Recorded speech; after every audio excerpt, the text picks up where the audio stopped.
ấu chút thì giờ thắc thế nhá.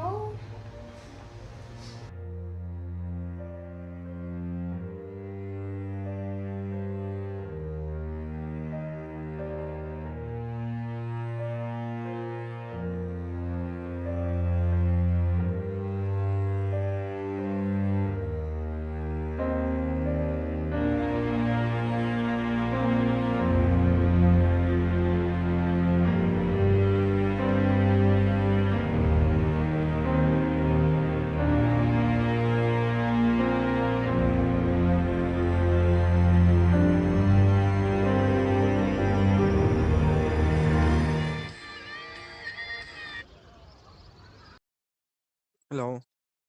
Ồ bro, dính dụ ngài hắn thì về lại giúp đón đi.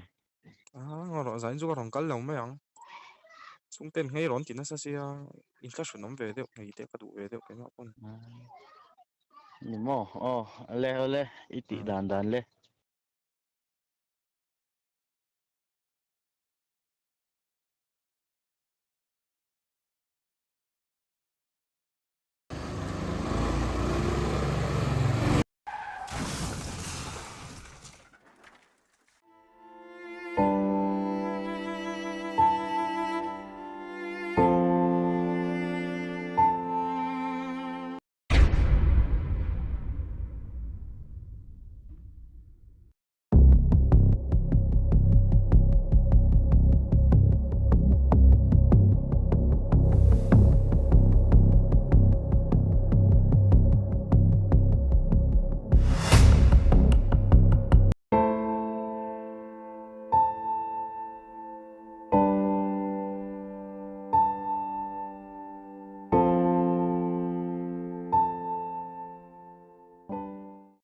이게 니따 럭투로.